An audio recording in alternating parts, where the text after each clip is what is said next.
اب میں آپ کو واقعہ سناتا ہوں. ایک بزرگ گزرے ہیں, ان کا نام ہے, بڑا زبردست واقعہ سننا اچھی طریقے سے. ان کا نام ہے حضرت ربیع ابن سلیمان رحمۃ اللہ علیہ. فرماتے ہیں کہ ایک مرتبہ حج میں جانے کا میرا ارادہ ہوا. قافلے والے تھے, میں اور میرے دوست بھی ہم حج کے لیے روانہ ہو گئے. ہم کوفہ میں ایک جگہ پر پہنچے. اب وہاں پر ہمیں سامان لینے کی ضرورت تھی, تو میں نے میرے دوستوں کو وہیں پر رکایا اور میں نے کہا کہ میں جگہ پر ذرا سامان لے کر آتا ہوں, پھر اپنے آگے سفر شروع کرتے ہیں. فرماتے کہ میں سامان خریدنے کے لیے نکلا. چلتے چلتے میں ایک ایسی جگہ پر پہنچا کہ جو شہر کا, جو گاؤں کا جو کارنر ہوتا ہے نا, جہاں پر کوڑا کرکٹ وغیرہ ڈالتے ہیں, مرے ہوئے جانور پڑے رہتے ہیں, میں ایسی جگہ پر پہنچا. اور میں نے جو منظر دیکھا نا, اس سے میں بہت گھبرایا. میں نے دیکھا کہ ایک عورت ہے اور وہاں پر ایک مرا ہوا کھچر پڑا ہے, اور اس کھچر کا وہ گوشت کاٹ رہی ہے, اور اپنی جو زنبیل ہے, زنبیل جسے ہم آسان الفاظ میں سمجھتے ہیں کہ ٹوکری, اس کے اندر وہ گوشت ڈال رہی ہے. تو میں نے دیکھا کہ یار لگ رہی ہے مسلمان لڑکی, اور مرا ہوا جانور پڑا ہے, کھچر پڑا ہے, اور اس کا گوشت کاٹ رہی ہے, آخر ماجرا کیا ہے؟ فرمایا کہ میں بولا نہیں, میں بس دیکھتا رہا اس کا پیچھا کیا کہ جا کہاں رہی ہے. میں اس کے پیچھے پیچھے چلتا رہا. وہ ایک دروازے پر پہنچی, دروازے پر اس نے دستک دی. اندر سے ایک عورت آئی اور اس نے یہ جو گوشت تھا نا اس کو دے دیا. فرمایا کہ کھا لو اور اللہ کا شکر ادا کرو کہ اللہ نے یہ بھی آپ کو کھانے کے لیے دیا ہے. یہ کہہ کر چلی گئی.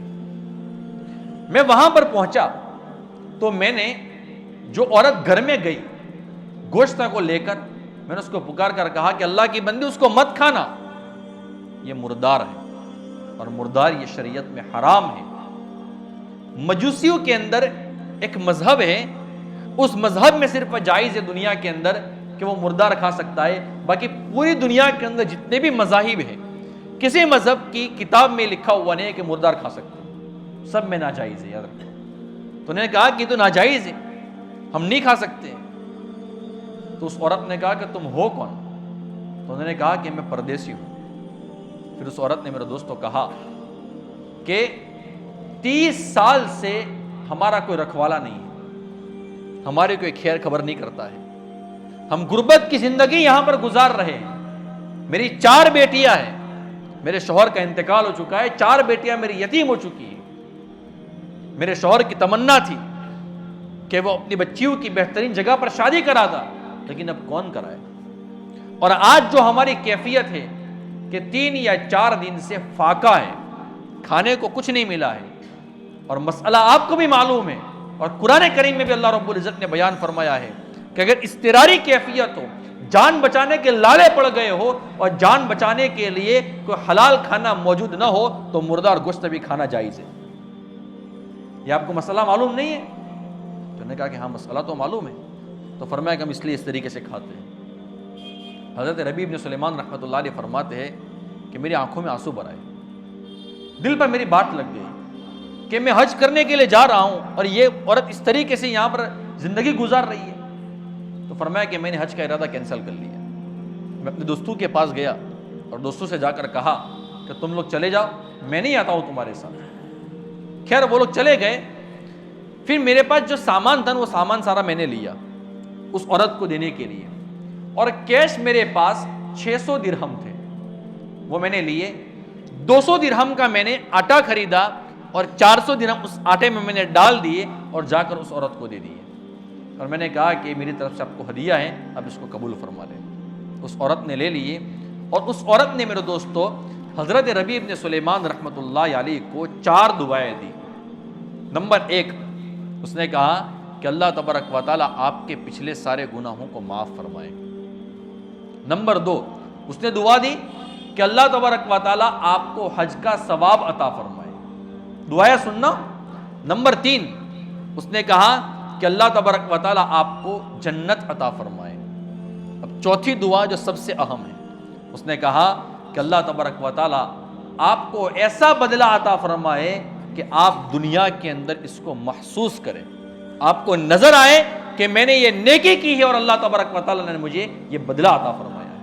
اللہ آپ کو ایسا بدلہ عطا فرمائے. فرماتے ہیں کہ میں اس کے پاس سے نکل گیا اور میں کوفہ میں جہاں پر میرا قافلہ رکا تھا میں وہیں پر رک گیا. میں نے دل میں سوچا کہ چلو بے حج سے قافلہ واپس آئے گا, اب اتنے دن میں یہیں پر رک جاتا ہوں اور ان سے میں دعا کی درخواست کروں گا اور پھر میں وہاں سے نکل جاؤں گا. قافلہ آ گیا تو میں نے ان کو دعا دی کہ اللہ تبارک و تعالیٰ آپ کی حج کو قبول فرمائے اور آپ نے جو حج میں جو خرچہ کیا ہے نا اس خرچے کو بھی اللہ تبارک و تعالیٰ قبول فرمائے.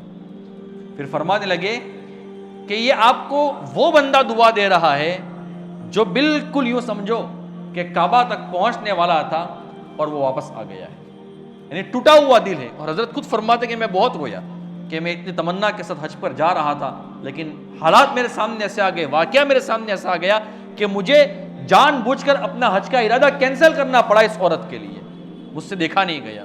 لیکن بندے کو افسوس تو پھر بھی ہوتا ہے نا کہ میں وہ کام نہ کر سکا, لیکن اللہ تبارک و تعالیٰ کے یہاں نظام کچھ اور چل رہا تھا. تو فرمایا کہ میں حج کے اوپر نہیں آ سکا ہوں اور میں آپ کو دعا دے رہا ہوں. تو قافلے والوں نے کہا کہ آپ جھوٹ بولتے ہو, آپ حج میں آئے ہو. فرمایا کہ میں نہیں آیا ہوں. فرمایا کہ تم عرفات میں ہمارے ساتھ نہیں تھے. وہ کہتے کہ اللہ کے بندے میں حج میں نہیں آیا ہوں, تم کیسے کہہ سکتے ہو کہ تم نے مجھ کو حج میں دیکھا ہے عرفات میں. ایک بندہ کہتا ہے کہ تم نے ہمارے ساتھ طواف نہیں کیا ہے. فرمایا کہ میں حج میں آیا ہی نہیں, طواف کہاں سے کروں گا.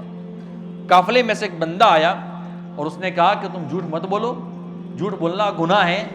تمہاری میری ملاقات باب جبرائیل پر ہوئی تھی. اب میں تو حج پر نہیں گیا ہوں لیکن جو حضرات گئے ان کو پتا ہوگا کہ باب جبرائیل کہاں پر ہے. باب جبرائیل پر تمہاری ملاقات ہوئی ہے اور تمہارے پاس ایک امانت تھی, بھیڑ بہت زیادہ تھی, تو تم نے وہ امانت مجھے دے دی اور اس امانت کے اوپر مہر لگی ہوئی تھی اور اس مہر کے اوپر لکھا ہوا تھا کہ جو ہم سے معاملہ کرتا ہے وہ نفع کماتا ہے. جو مہر لگی تھی اس کے اوپر لکھا ہوا تھا کہ جو ہم سے معاملہ کرتا ہے وہ نفع کماتا ہے, اور وہ آپ نے بطور امانت مجھے دے دی تھی اور وہ امانت میں آپ کو لوٹانے کے لیے آیا ہوں. اور آپ کہتے ہو کہ میں حج پر آیا نہیں. بالآخر اس بندے نے زبردستی وہ امانت کی جو تھیلی تھی نا وہ حضرت ربیع بن سلیمان رحمۃ اللہ علیہ کے ہاتھوں میں تھما دی. حضرت ربیع فرماتے کہ میری سمجھ میں نہیں آ رہا تھا کہ میں کروں تو کروں کیا. فرماتے ہیں کہ میں گھر پر گیا, عشاء کی نماز میں نے پڑھی, تسبیحات وغیرہ میں نے مکمل کر لی. اس کے بعد میں نے وہ تھیلی کھول کر بھی نہیں دیکھی. میں رات کو سو گیا اور رات کو خواب میں زیارت ہوئی میرے اور آپ کے آقا تاجدار مدینہ سرکار دو عالم صلی اللہ علیہ وسلم کی. اللہ کے نبی صلی اللہ علیہ وسلم نے فرمایا کہ ربی تم کتنے گواہ ہم سے مانگو گے کہ تم حج میں گئے تھے. ہم نے اتنے سارے گواہ آپ کے سامنے پیش کر لیے اور آپ انکار کرتے ہو. اچھا جو عورت تھی میرے دوستوں, جو غریب عورت تھی وہ سیدہ تھی, اللہ کے نبی صلی اللہ علیہ وسلم کی آل اولاد میں سے تھی, لیکن مانگ نہیں سکتی ہے, سوال نہیں کر سکتی ہے. اس لیے آپ نے دیکھا ہوگا آپ کے سنترام پور میں بہت سارے لوگ ایسے ہوں گے کہ جو غریب ہوں گے لیکن عزت نفس کی وجہ سے مانگنے کی ہمت ان میں نہیں ہوتی, اور ہمارا ذہن بھی نہیں ہوتا کہ یہ بندہ کس حالات میں زندگی گزار رہا ہے. تو ہمیں ایسے لوگوں کے حالات کا بھی خیال رکھنا چاہیے میرے دوستوں. تو اللہ کے نبی صلی اللہ علیہ وسلم نے فرمایا کہ ربی ہم آپ کے سامنے کتنے گواہ پیش کریں. پھر اللہ کے نبی صلی اللہ علیہ وسلم نے فرمایا کہ تم نے میری ایک بیٹی کے اوپر جو احسان کیا اور 600 درہم جو آپ نے اس کو دے دیے, اور اس کا ارادہ جو آپ کا حج کا جو ارادہ تھا وہ ارادہ جو آپ نے کینسل کر لیا, اس کا بدلہ اللہ تبارک و تعالیٰ نے آپ کو یہ عطا فرمایا ہے کہ ایک فرشتے کو اللہ تبارک و تعالیٰ نے مقرر فرما لیا ہے, اور وہ فرشتہ قیامت تک ہر سال حج کرتا رہے گا اور آپ کے نامہ اعمال میں ثواب آپ کو ملتا رہے گا.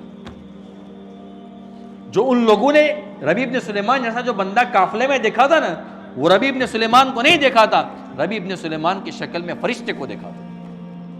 سمجھ میں آیا؟ تو ہر سال وہ حج کرتا رہے گا اور آپ کے نامہ اعمال میں اس کا ثواب ملتا رہے گا. اور دوسری چیز, آپ نے میری بیٹی کے اوپر 600 درہم جو خرچہ کیے ہیں نا, ہم نے نقد بدلہ اللہ رب العزت نے آپ کو یہ عطا فرمایا ہے. اللہ نے آپ کو یہ عطا فرمایا ہے کہ 600 درہم کی جگہ پر 600 دینار کی تھیلی آپ کو ملی. جو تھیلی اس نے امانت کے طور پر دی تھی نا, وہ اسی فرشتے نے دی تھی. واقعہ سمجھ میں آ رہا ہے نا؟ اسی فرشتے نے دی تھی.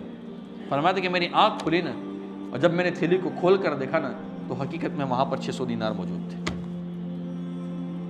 آپ اندازہ لگائیں میرے دوستو، خرچ کرنے کے اوپر بندے کو اللہ تبارک و تعالیٰ کیسی کیسی نعمتوں سے نوازتا ہے۔